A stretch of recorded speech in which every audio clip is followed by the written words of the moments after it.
여러분 안녕하십니까? 에듀쌤 조성선입니다.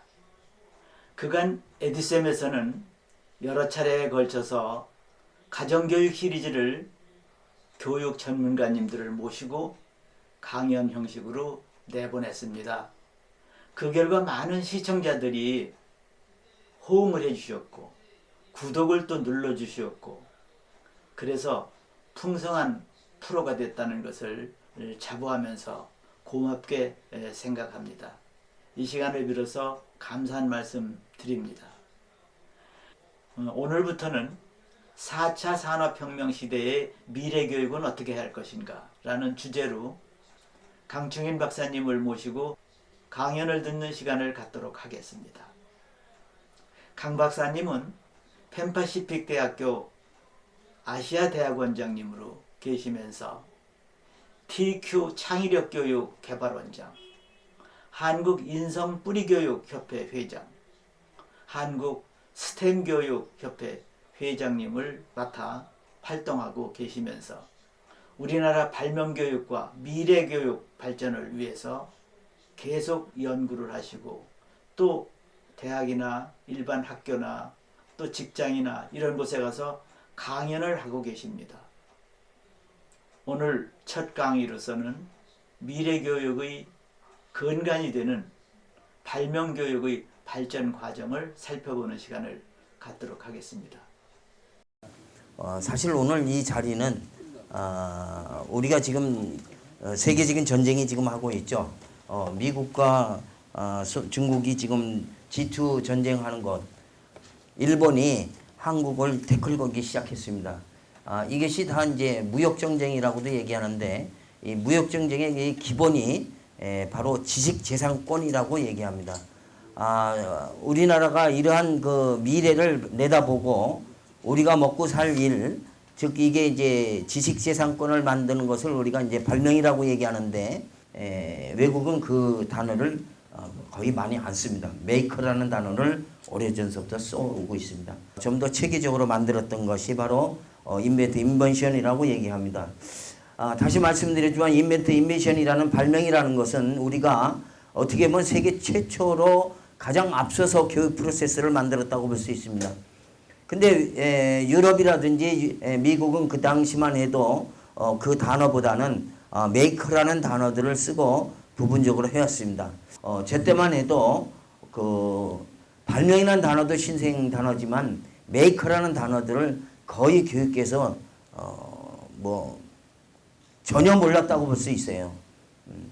근데 그럼 메이커라는 그 단어는 그럼 어디서 만들어졌느냐? 바로 메이커 교육을 하려면 바로 한 300여 년 전 거슬러서 나폴레옹이 유럽을 그러니까 징기스칸은 힘으로 전 세계 많은 대륙을 따르면서 다스렸잖아요. 근데 나폴레옹이 유럽을 전체를 지배하고 났는데 유럽을 통치할 방법이 없었던 거예요. 성주들이 말을 안 듣는 거예요. 나폴레옹 말을. 그래서 어떻게 하면 되겠느냐. 그래서 그 당시 석학자들을 철학자, 그 당시 이제 최고 석학자라고 그러면 교육자 그러면 철학자들이 유지가 됐으니까 그 사람들 전부 모아갖고 물어보니까 한 3개월 동안 기간만 달라. 그래서 3개월 동안 연구해서 나온 답이 바로 교육이라는 겁니다. 그 당시 이제 귀족들만 모아놓고 그런 교육을 가르쳤다라고 하니까 그거 마다할 이유가 없잖아요. 그래갖고 그걸 학교에다 한 캠퍼스에다 집어넣고 볼모로 잡았던 겁니다. 볼모로 잡고 야 너 이제 성주가 말하면 너 말 안 들어? 네 아들 지금 어떻게 될지 알아? 뭐 이런 협박을 한 거죠. 그런 수단으로 삼았던 것이 바로 교육인 STEM이라는 교육입니다. STM입니다. STEM. 그걸 1990년대에 미국에서 야 미국이 경쟁력을 살리면 어떻게 할 거냐라고 고민하다가 미국은 1776년 7월 4일 날 독립선언을 했죠. 그 전서부터 세계 열강들이 다 모여있지만 미국의 미래가 암담했어요. 자, 미국 미래에 어떻게 할 거냐. 그래서 그 당시도 시험 보고 이러다가 시험 보지 않고 아이들을 뽑는 방법을 찾자. 왜냐하면 시험을 보면 유대인을 쫓아갈 방법이 없어요. 그 당시만 해도 지금 현재 유대인들이 전 세계에 1,500만 명이 산다고 얘기합니다. 이스라엘에 750만, 그리고 미국을 비롯해 해외에 살고 있는 유대인들이 750만, 그래서 한 1,500만 명이 사는데 지금으로부터 100여 년 전에 미국의 유나이티드 스테이트, 그러니까 연방 국가잖아요. 미국의 국가의 모든 교육도 네덜란드, 포르투갈, 스페인, 영국, 뭐 독일 뭐 이런 데 모든 사람들이 이민을 와가지고 이민 올 때는 그냥 오는 것이 아니라 몸만 오는 게 아니죠. 그 나라의 역사, 문화, 전통을 가지고죠. 언어를 가지고. 그러니까 각 대학이 만들어진 게 지금 현재 미국의 대학이 정확한 수치는 얘기하기 그런데 약 4,800개 이상이 된다 이렇게 얘기합니다. 우리가 지금 196개 4년제 대학이 있죠. 그 다음에 전문대학이 포함돼서 지금 우리가 412개 또 408개의 대학이라고 얘기합니다. 그러니까 전문대학교에서도 3학기, 4학기까지 한 과정만 해도 대학교라는 명칭을 쓰고 있어요. 그러나 실질적으로 4년제 대학은 196개에서 지금 줄고 있죠. 그죠? 작년 같은 데는 7,500명의 재학생을 위한 서남대학교 폐교시켰잖아요. 이게 이제 계속 폐교시킬 겁니다. 왜냐하면 앞으로 3년 뒤에는 고등학교 졸업생이 지금 현재 대학교 정수보다 8만 7천 명이 8만 3천 명이 적습니다. 3년 뒤에. 네. 그러니까 3년 뒤에 우리나라의 교육이라는 것은 심각한 사태가 벌어집니다. 자, 이 얘기를 제가 왜 하느냐. 이렇게 시대는 급변하고 있고 또 인구는 폭발적으로 아주 폭락을 하고 있어요. 폭락을 아주 급속하게 줄고 있는데 교육은 항상 그 자리에 맴돌고 있다는 거죠.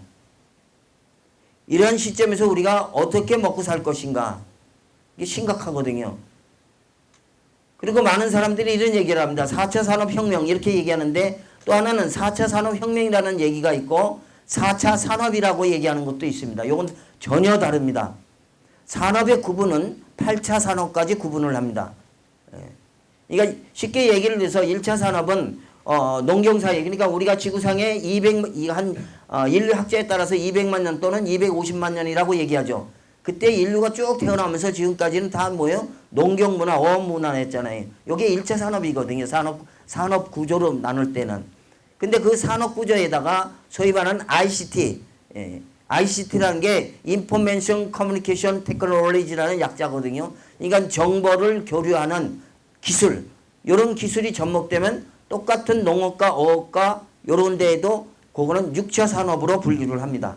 네. 그러니까 산업과 산업혁명과는 전혀 달라요.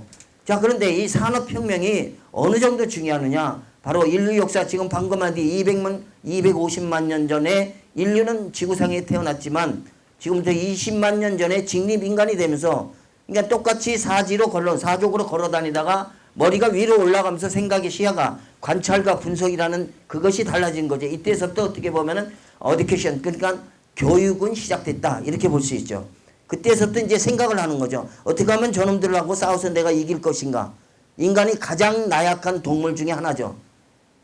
거대한 동물들하고 싸워서 이길 수 있는 방법을 생각하기 시작했던 것. 이것이 어떻게 보면 교육의 시작이다. 이렇게 볼 수가 있는 거죠. 이때서부터 인간은 쭉 살아왔지만 인간은 폭발적으로 늘어나지 않았습니다. 지금으로부터 300년 전까지만 해도 지구상의 인구는 약 10억으로 추산을 하고 있습니다. 10억. 근데 어떻게 300년도 안 된 짧은 시간에 인류가 이렇게 폭발적으로 늘어났는가? 바로 산업 구조가 변화되면서 늘어났다는 거죠. 다시 말해서 18세기 300년 전까지만 해도 하인들은 지배계층에서 귀족들, 소위 말하는 우리 동양으로 치면 우리 한국으로 조선으로 친다면은 양반 외에는 글을 배울 수가 없었던 것이죠. 근데 특별한 경우가 하나 있어요. 자, 외국에서 우리가 기네스북에 올라가는 조선의 최초의 과학자는 누구로 기억하세요? 예, 장영실입니다. 근데 문제는 장영실이 어떤 출신이에요? 노비죠. 이게 노비로 태어났어요. 근데 어떻게 노비면 글자를 보는데 기네스북에 과학자로 등록됐느냐 이런 얘기죠. 이런 것을 가르치질 않아요. 교과서에는 없어요. 자, 여러분들 잘 알겠지만 역사의 정사라는 것은 뭐예요? 가진 자, 승리한 자의 기록입니다.